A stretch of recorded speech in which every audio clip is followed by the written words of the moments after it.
우리가 좋아하는 신앙 용어들이 있습니다. 은혜, 사랑, 축복 같은 말들입니다. 반면에 듣기만 해도 부담이 되는 용어가 있어요. 거룩이라는 말이 아마 대표적일 것입니다.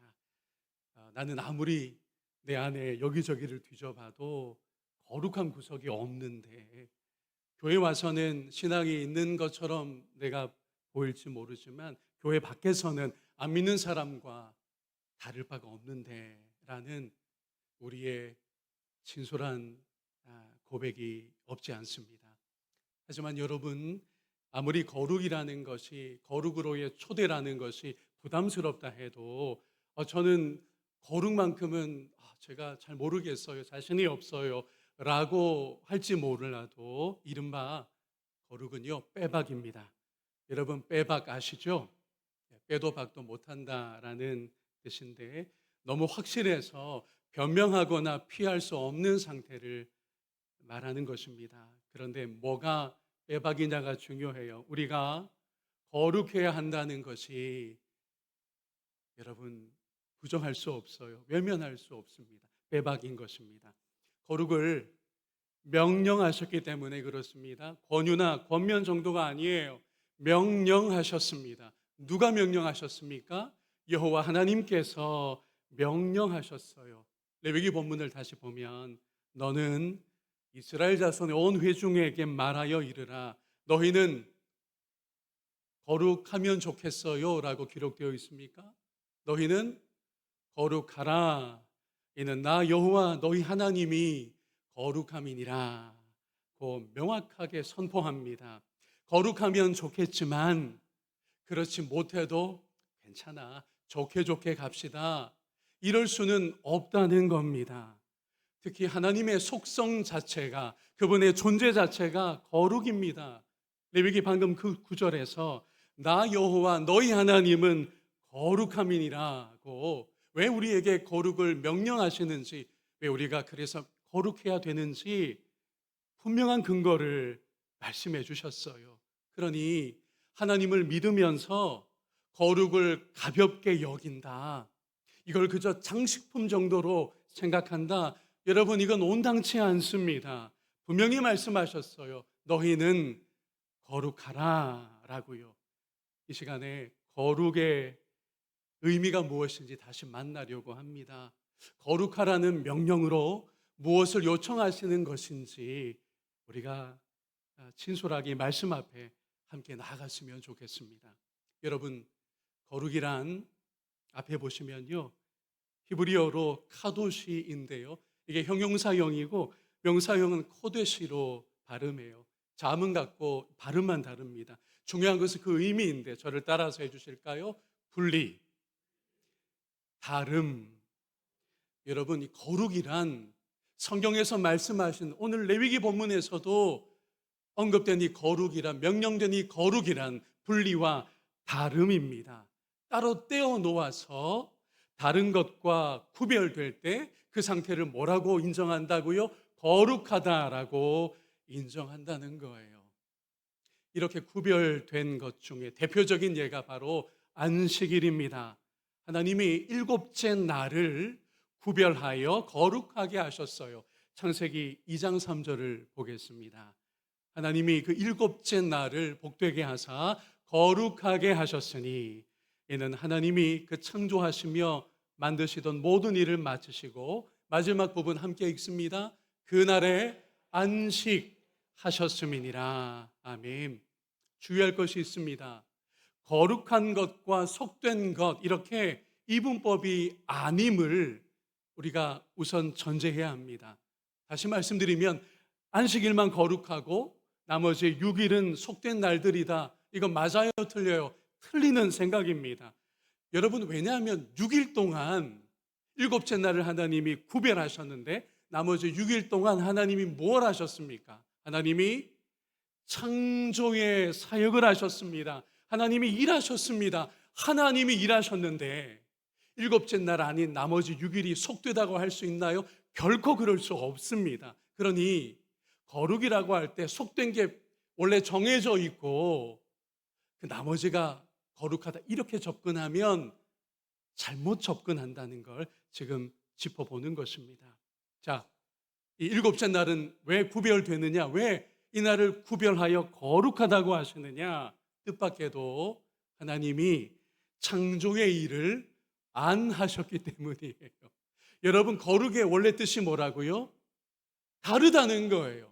그러니까 나머지 6일 동안도 속된 게 아니었어요. 하나님이 첫째 날 창조하셨죠. 둘째 날 창조하셨죠. 셋째 날, 여섯째 날까지 창조하셨잖아요. 그 어느 날 하루가 속될 수 있겠습니까? 거룩의 성경적인 의미는 다름에 있어요. 그러면 일곱째 날이 나머지 6일 동안하고 뭐가 다르다는 거예요?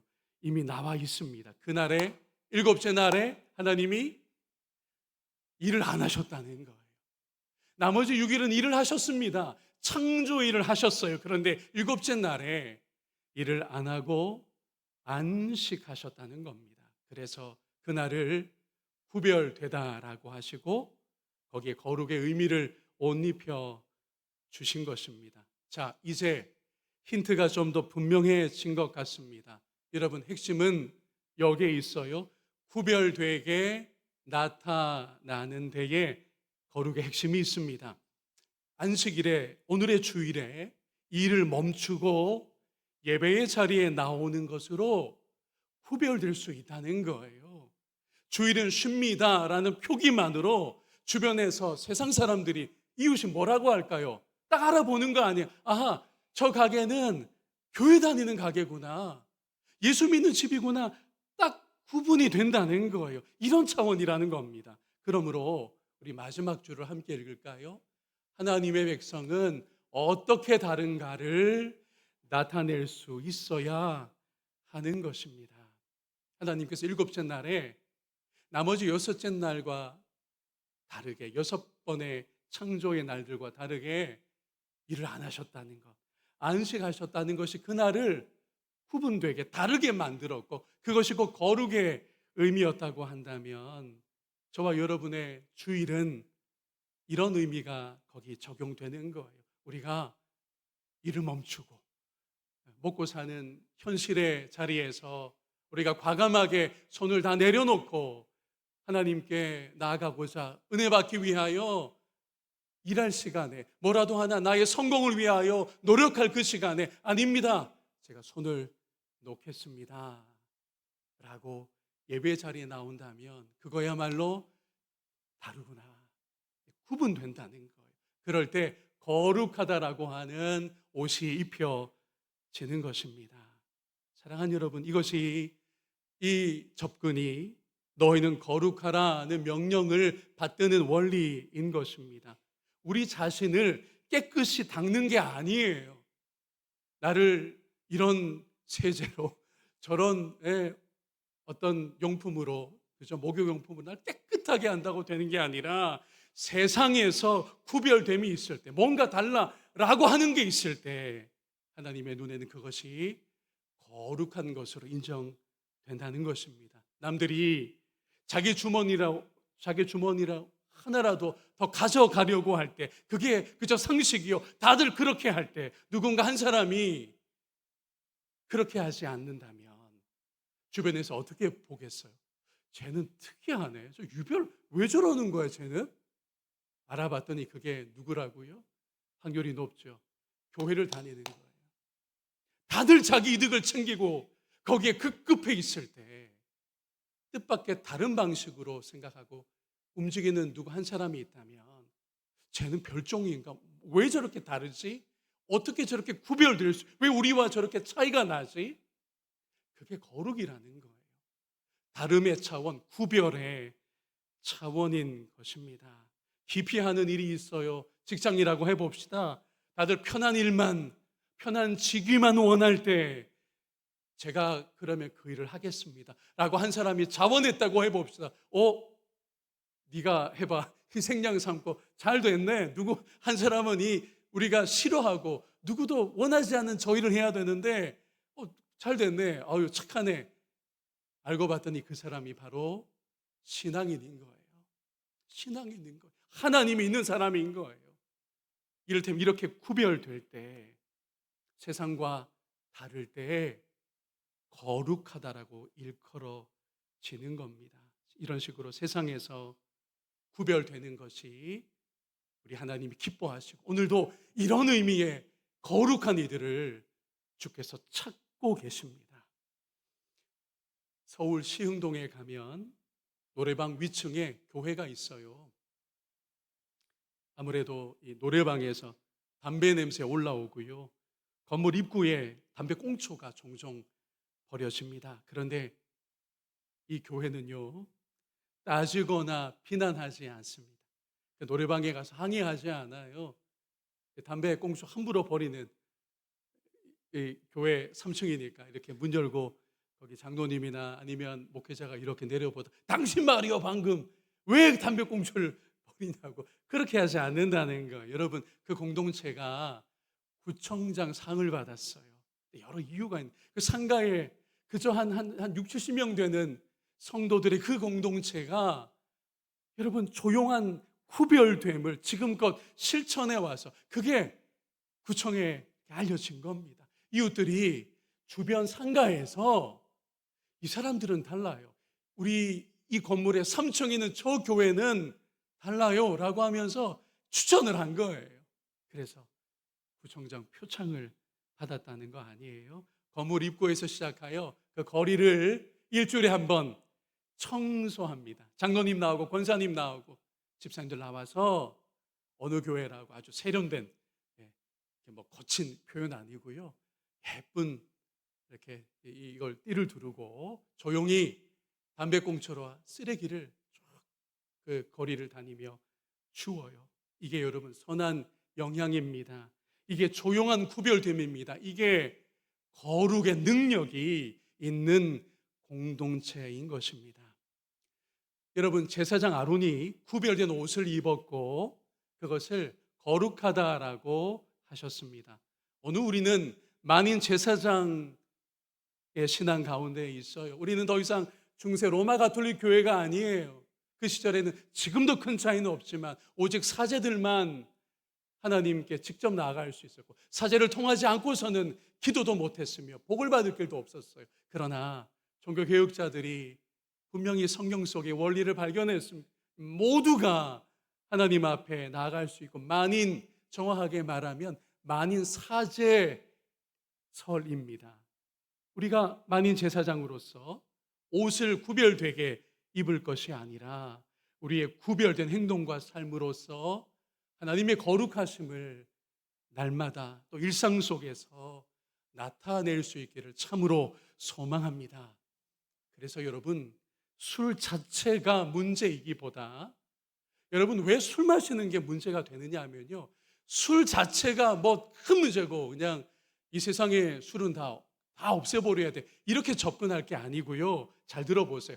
똑같이 술 마시는 게 문제예요. 제가 지금 어디에 힘을 주었죠? 똑같이 힘을 주고 있는 거예요. 똑같이 술 마시는 게 문제라는 거예요. 거룩이 뭡니까? 구별됨이에요. 다르다라는 거예요. 근데 많은 사람들처럼 똑같이 술 마시면 우리가 구별되어 거룩함을 입은 하나님의 백성으로서의 그 품격을, 우리의 거룩함을 나타내지 못하는 거잖아요. 상황이 나쁘고 더러울 때 아주 진짜 욕 나오지 않을 수 없는 누군가가 있어서 욕이 나올 수 있어요. 그런데 이 경우에도 똑같이 욕하기 때문에 그것이 하나님의 거룩에 참여하지 못하게 된다는 거예요. 문제는 어디에 있다고요? 똑같이 있어요. 거룩은 뭡니까? 구별되는 겁니다. 다른 것입니다. 똑같지 않을 때 거룩함이 나타나요. 세상을 살지만 뭔가 구별될 때 하나님은 너가 지금 거룩하다라고 일컬어 주신다라는 겁니다. 이런 의미에서 제가 월명동을 걷다가 우연히 발견한 이 경고문은 교인이 아닐 거라고 확신이 되었는데요. 집이 도로변에 있어서 이분이 화분들을 밖에 도로변에 내놓는 거예요. 몇 번 누가 가져간 일이 있었던 것 같습니다. 보시는 대로 화분 가져가지 마세요. 그거 집에 놓으면 불행이 옵니다. 이렇게 누구나 저런 문구로 경고할 겁니다. 만약 여러분 저를 보세요. 그리스도인이라면 저렇게 똑같이 하지 않을 거라는 거죠. 다르게 할 수 있다라는 겁니다. 여러분 다르게 할 때 그것이 구분이요 그리고 거룩이 된다는 걸 우리 마음에 명확하게 새겼으면 좋겠어요. 나를 깨끗하게 닦는 게 아니에요. 내가 어떤 종교적인 행위로 나를 거룩하게 가꾸는 것과 다릅니다. 성경의 거룩은 구별하는 거예요. 창조 6일도 다 거룩했어요.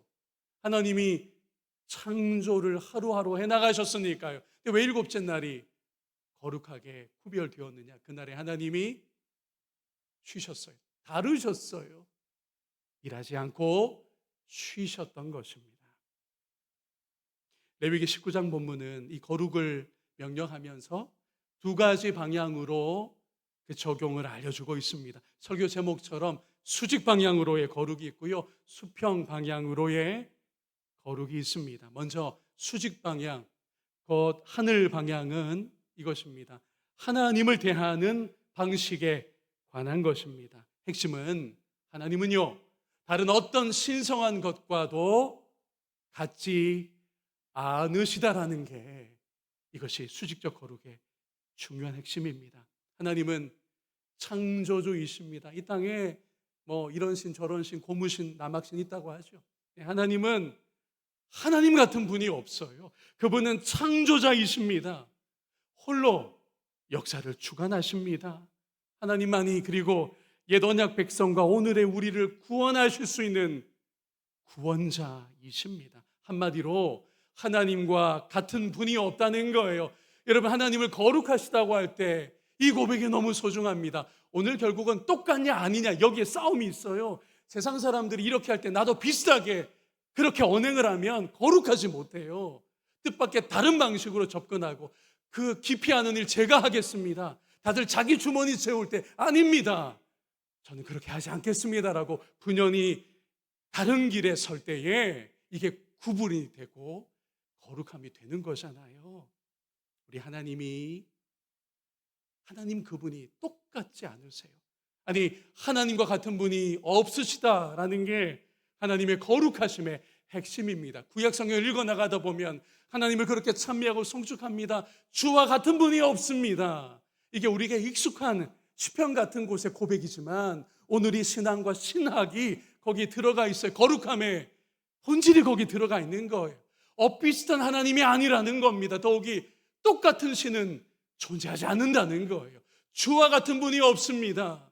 주와 같은 신이 지금껏 어디에 있었습니까? 라고 옛 이스라엘도 고백했고 오늘 저와 여러분도 오직 하나님만을 하나님으로 알고 믿으며 예배하며 그분을 따르고 있는 줄로 믿습니다. 철저하게 구별되시는 하나님이 그래서 거룩하십니다. 엇비슷하지 않으세요. 하나님은 오직 하나님이십니다.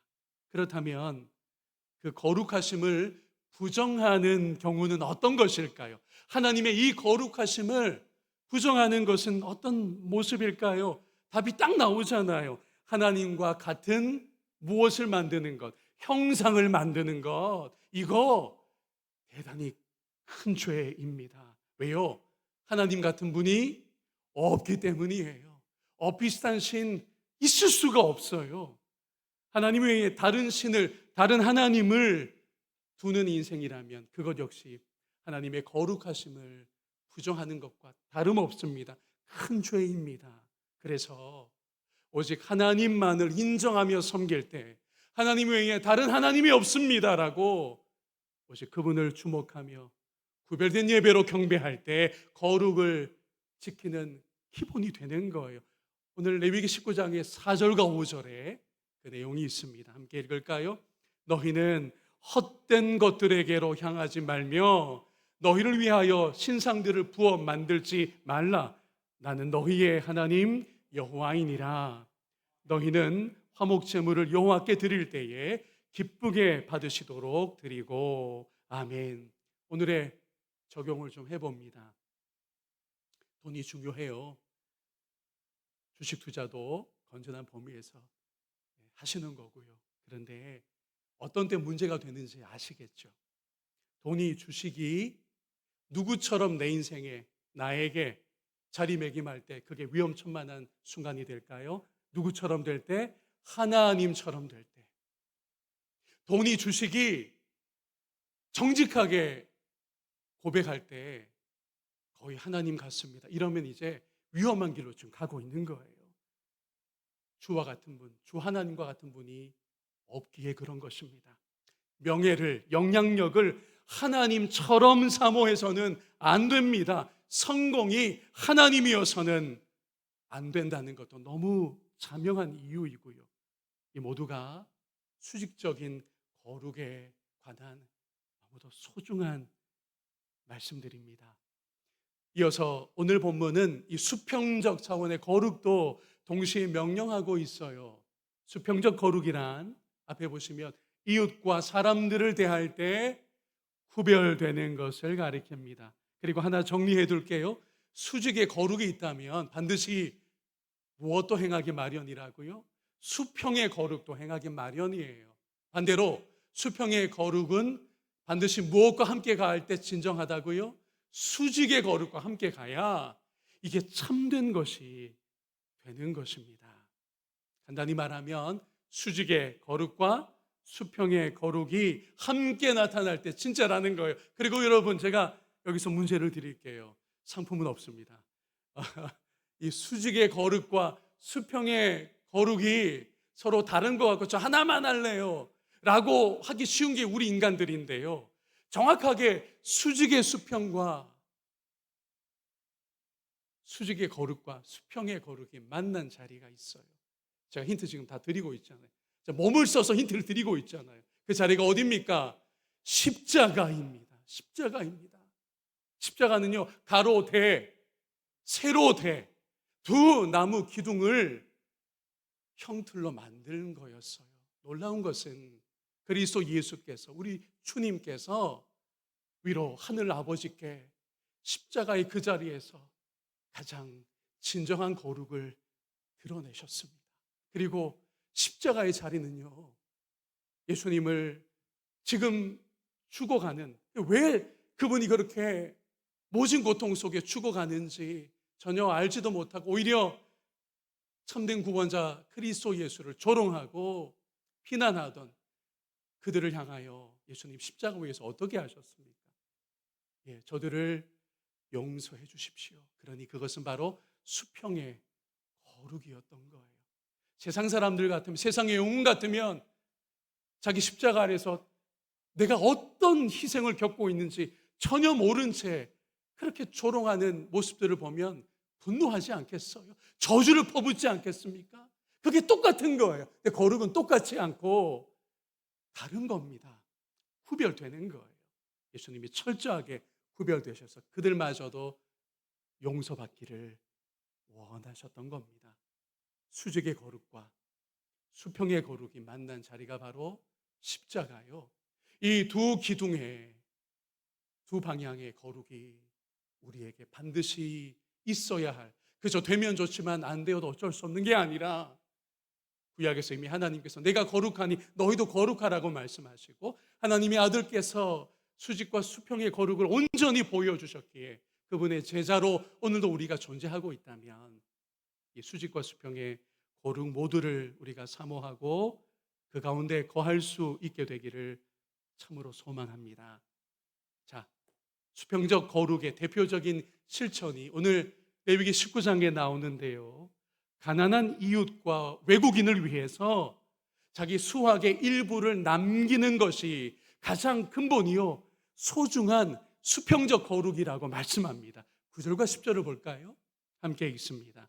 너희가 너희의 땅에서 곡식을 거둘 때에 너는 반 모퉁이까지 다 거두지 말고 내 떨어진 이삭도 줍지 말며 내 포도원의 열매를 다 따지 말며 내 포도원에 떨어진 열매도 줍지 않고 가난한 사람과 거류민을 위하여 버려두라.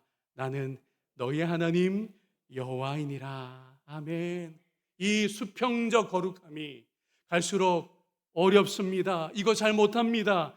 자본주의가 욕심과 탐욕과 손을 잡고 있는 오늘의 세상이기에 그래요. 한 푼이라도 내 주머니에 조금이라도 더 벌어서 내 미래를, 내 자식들을 위해서, 이게 세상 사람들의 방식 아니에요? 관심 아닙니까? 그 세상과 똑같지 않을 때 그게 뭐라고요? 거룩입니다. 그게 거룩이에요. 내게 하나님이 물질 이만큼 주시고 내게 소득을 이 정도 주셨다면 그 중에 일부분은 남겨서 그게 어려운 이들을 위하여, 교회 사역을 위하여, 거류 외국인들을 위하여 쓰일 수 있도록 내어놓을 줄 아는 게 세상 사람들과 구별된 거룩함의 능력인 것입니다. 우리가 이 도시 군산에 거류 외국인들에게 관심이 있습니까? 나 살기도 바쁜데, 그죠? 우리가 돌아볼 부분입니다. 알고 지내는 이웃에게라도, 직장 동료에게라도 우리는 애써 친절하고자 합니까? 우리는 선대하고 있는 것입니까? 조촌동에서 저를 이웃으로 여기는 한 분이 있습니다.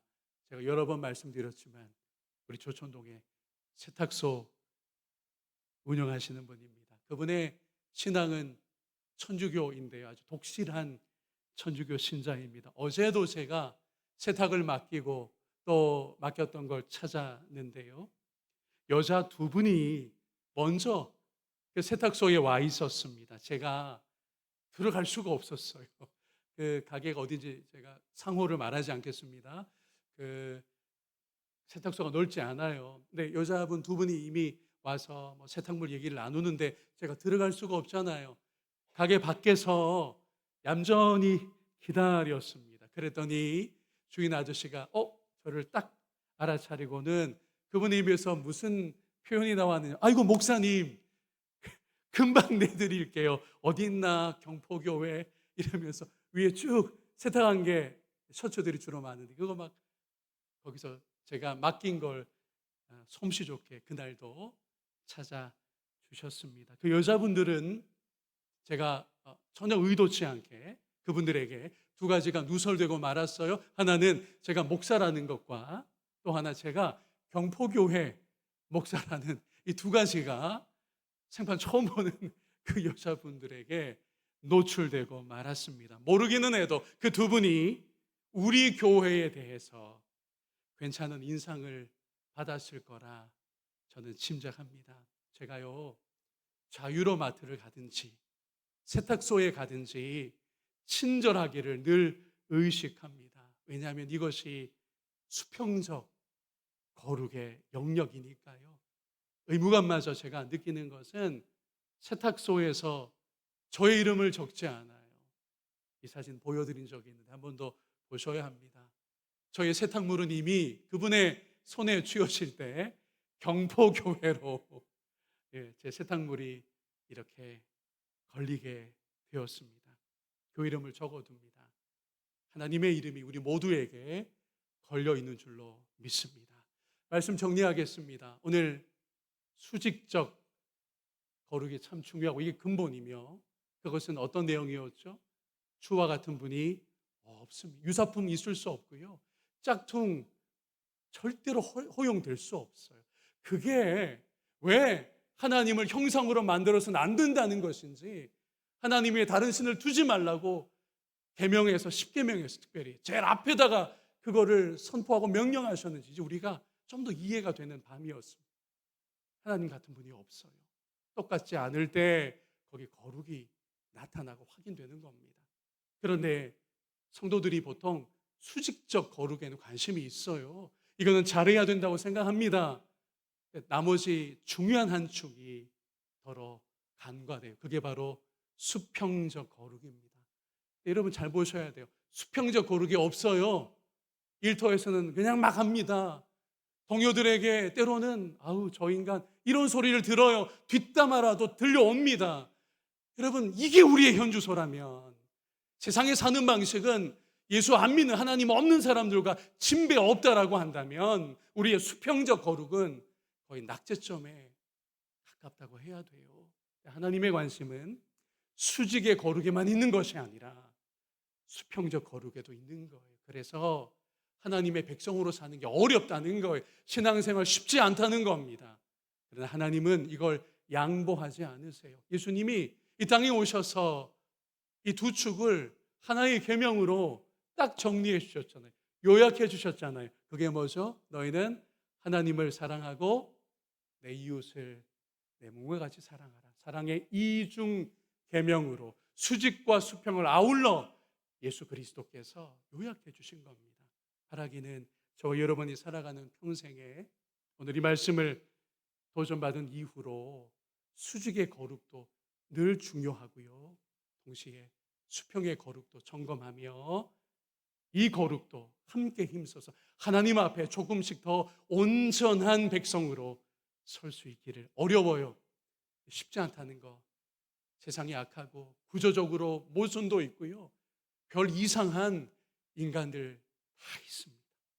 그럼에도 불구하고 수직과 수평의 거룩을 아울러 하나님 앞에서 거룩히 욕심낼 수 있는 저와 여러분이기를 주님의 이름으로 축원합니다.